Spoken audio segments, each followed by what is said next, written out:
Hello everybody, this is HHRF's talk show. My name is Moldován Zsolt. Here with me is Peyton Snyder. We are going to talk about Klaus Iohannis' presidency. It was a 10-year presidency that we had him in office. We would like to summarize for you these 10 years while we had him in Romania's first office. What do you know about him, Peyton? How much did you get in the news, in the U.S. news about him when he started out in politics? Yeah, so it's interesting actually. Klaus Iohannis was, for me, actually my sort of introduction to Romanian politics because years ago when he was elected, 2014, I was in high school at the time. I was studying German in high school. That was one of my favorite classes.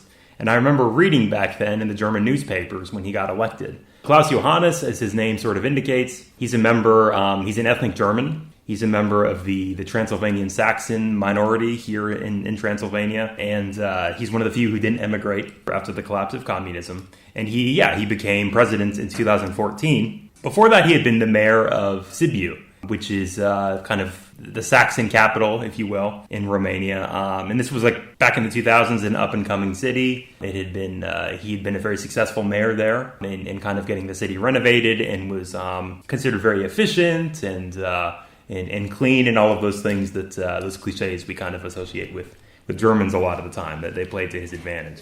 He was also the president of the German Democratic Forum, so yes. that's the equivalent of the RMDS. There are something like 60,000 Germans left still living in Romania, German speakers living in Romania, and out of those, something like 3,000 still live in Nagyszeben.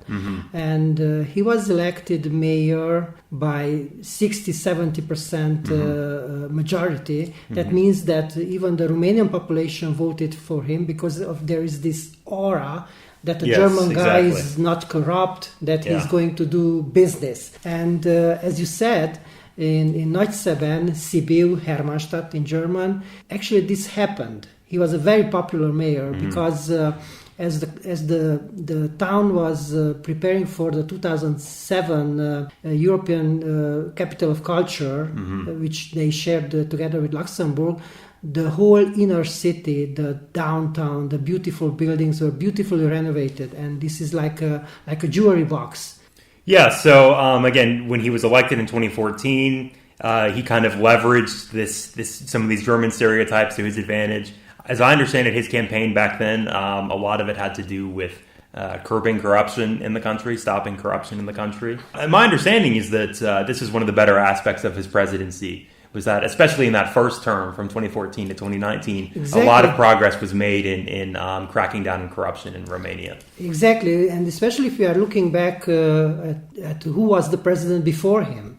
There was this guy, Traian Băsescu, who was a ship captain, and he was one of the most colorful, let's say it like put it like this, colorful presidents of Romania. Rumor says it that he was mostly drunk. During his 10 years of presidency, he was mostly drunk. So after him coming such a serious guy as Iohannis, it was a breath of fresh air.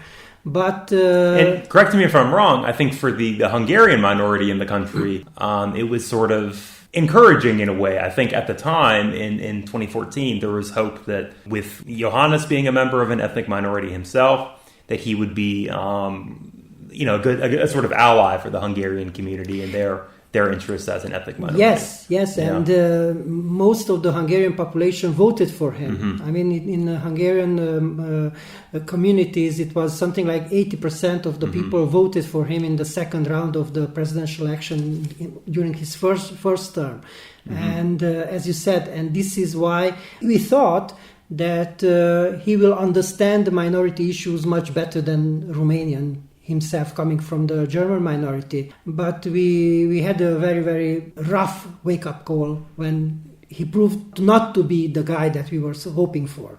Yeah, so again, my understanding, having spoken with a lot of members of the Hungarian community here in Transylvania and just other people in Transylvania, and assessing his kind of presidential career, his administrations. One of the major controversies that really broke out in, I guess, 2020, it was actually in April 2020, was when he accused members of RMDS and the PSD of basically conspiring with the Hungarian government to sort of return parts of Transylvania to Hungary. This is the way he framed it. Are you talking about the Jó napot kívánok PSD incident? Yes, the Jó napot kívánok PSD incident. Yes. The whole Hungarian community, the 1 million people who are still living here in Transylvania, can recite that by heart, even if you wake them up during the night, because that was like outrageous. He was mocking the language. Mm-hmm. He was mocking the whole community as a whole. He was equating the Hungarian language itself with treason, because it was remarks where he was accusing the PSD and members of the Hungarian community of committing the sort of treasonous act or borderline treasonous act. And he was using sort of mockery version of the Hungarian language to express it. That was a line that he should not have crossed. Yeah. Because since then we had to respect him as the country's president, but he lost our respect. And my understanding is he lost the respect not of just mostly ethnic Hungarians in Romania, but a lot of kind of liberals in Romania too. I mean, a lot of the political establishment was really upset by those remarks. And it was a mischaracterization of what was actually happening, because at that time, this isn't something that they're pursuing so much now, but at that time, NMDS was interested in pursuing some kind of cultural autonomy for the secular land. This is an ambition that has been kind of floated at different times in Romania's history. This isn't something that's actually too unusual in Eastern Europe. They have it in like Serbia and the Vajdaság or the Vojvodina. They have kind of cultural autonomy there because it's a very ethnically diverse region.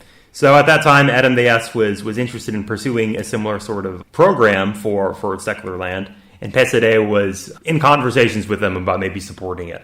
So when Iohannis very cynically characterizes this as a breakaway attempt, it had nothing to do with the Hungarian government whatsoever. And then using that language, again, the sort of mockery of the Hungarian language, it came as really a huge blow, I think, to his reputation, but was very insulting a lot of people in Romania. His character as a whole came into question with all kinds of issues that happened during his 10 years presidency. Mm-hmm. For example, he was heavily attacked for owning 6 houses, for example, in Nagy-Szabad. Mm-hmm. By profession, he's a teacher. He's a physics teacher. Physics teacher. Yes. Seems a little improbable. Improbable. Probably he made all kinds of deals with German people who emigrated from from Nagy-Szabad back in the 90s. But still, it's very, very questionable. Yeah. And he never answered these questions. And the other thing, that he made these very, very luxury trips out abroad. Yeah, I was looking at that today. I was looking at a summary of all of his overseas trips while he held the presidency. It is a very long list, especially during that first term and the first part of his second term, starting after 2019 when he was reelected. He was always making trips abroad. I mean, practically 2 or 3 times a month. He was visiting some other European country, sometimes the United States, sometimes Africa, all over the place. Yeah, and probably for his own reasons, reasons that did not have anything to do with his presidency, with his presidential job. He was gone most of the time. He was not present.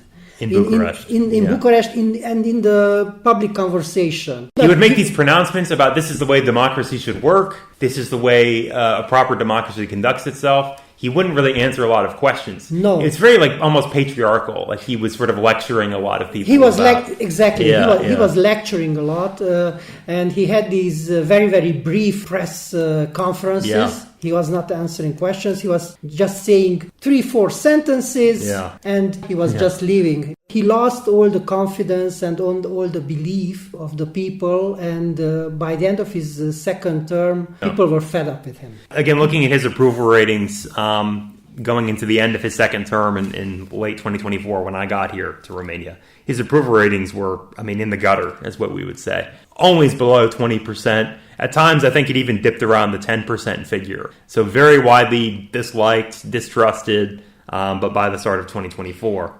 And I might even say that the rise of the ultra-nationalistic parties, like the really far-right parties, have something to do with him being in office. Him being such an incompetent president had to do a lot with having all these far-right parties really, really coming up. Yeah, so again, if he began his administration back in 2014 as perceived as a sort of outsider who could maybe clean up the institution, clean up Romanian politics, by the end, he was very much seen as part of the corrupt establishment, I think, from the perspective of a lot of just kind of everyday Romanians. And that kind of brings us to his resignation. Now, in the West, there, in American papers and some European papers, there's been a lot of talk about this and some interest in this because it's unusual that a president would resign. But I think for people on the ground here in Romania, it didn't necessarily come as too much of a surprise. Again, when you consider how low his approval rating was in 2024, and then Iohannis' role in this sort of ongoing intrigue and controversy surrounding the annulment of the presidential election results from November 2024. So to kind of take us back to that time, you'll recall that I think it was on December 4th, 2024, Klaus Iohannis decides to release this, or unredact, declassify this report from the Romanian intelligence agencies, suggesting that Călin Georgescu might have had some affiliation with Russian operatives. Again, we're not going to get into that. Please see our previous discussion, HHRF discussion about that. So he released that report, and it was only a couple days afterwards that the election results were annulled.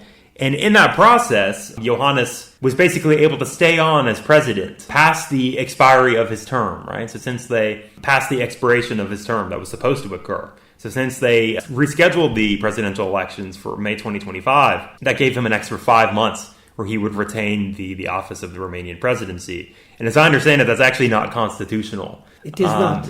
This really made people even more angry with him, that he was staying on past his 10-year term. Yeah, and well, in this case, the Romanian constitution states that the president of the Senate is supposed to take on the presidential role. Yeah. And even when we had the new parliament set up and we had the president of the Senate already voted in, he could have easily taken office as interim president. This not happened. It shows his vanity, Iohannis' vanity, that he did not want to be kicked out of office. Yeah. So he so-called resigned. By the time the new parliament convened in late January, there was already enough support between the USR and the sort of right-wing parties to secure an impeachment against Iohannis, and that was something that they were moving to do. Actually, they did not have the votes to impeach him because in order to be impeachable, they would need the coalition votes, the PSD, the PNL, and the RMDS votes. But they had enough votes to start the inquiry. Yeah, and he did not want to have an inquiry about his presidency, and that's why he left. So that's a very unglamorous end to his political career. Again, I think it was something that a lot of people in Romania weren't necessarily too surprised about the way things concluded for him, because, again, the last couple of years of his presidency were just left almost no one in Romania satisfied. Even his own party is very much, the PNL has very much distanced themselves from him. So exactly. Yeah. I just want to say a few words about his name. How he spells his name. And this is also very, very telling about his character. Perhaps. I just read that in the 50s, when he was born, communist Romania, as it happened with the Hungarian names, in the case of the German names, they tried to spell it Romanianized. Yeah. So when he was born, his name was Romanianized, like with an I. Instead of the German J, which is pronounced like a Y. Yes. Yeah. But later, lots of German-speaking people, when they had the possibility, they turned back to the traditional spelling, the German spelling with the J. Yeah. He did not do it, even though while he was the Nagyszeben, Sibiu, Hermannstadt mayor, he used the J. Yeah. And then when he became Romanian president, he started to use the so-called official version of his name with an I to sound it more Romanian. Yeah. We are talking about a German guy, German-speaking guy, an ethnic German who wants to sound more Romanian. Yeah. What does it tell about you? It was very strange because he was in his mid-50s when he took office. Again, when you look at the early reporting, after he took office and the Western world started to notice him, they were spelling it with the J. That's the way he'd been doing it for years at that point. And for him to then change it back near the start of his presidency to the I, it just, it was suspect. So maybe a little window into his psychology, perhaps. He wanted to blend in with the Romanians too much. Yeah. He did not want to sound too German, because this was like an avenue of attack against him by his opposition, that he is not Orthodox. Yeah, Victor Ponta during the 2014 presidential campaign attacked him for being a Lutheran instead of Orthodox. Back in those times, that was like a big plus for him in the Hungarian community, that he was different, that he was not Orthodox, that he was not Romanian. But this gradually changed when we saw what kind of man he is and what kind of presidency he's having. So for the interim, Ilya Bolozhan is the former mayor of Oradea. He's taking over as his successor until the final successor is elected in May. So just kind of a short presidency here for Mr. Bolozhán. Exactly. We are looking into a 2.5 months presidential campaign, which is gearing up. So we will talk more about these issues, these Romanian issues. So stay tuned. And Peyton Snyder and Zsolt Moldován, thanks for your attention. Bye-bye.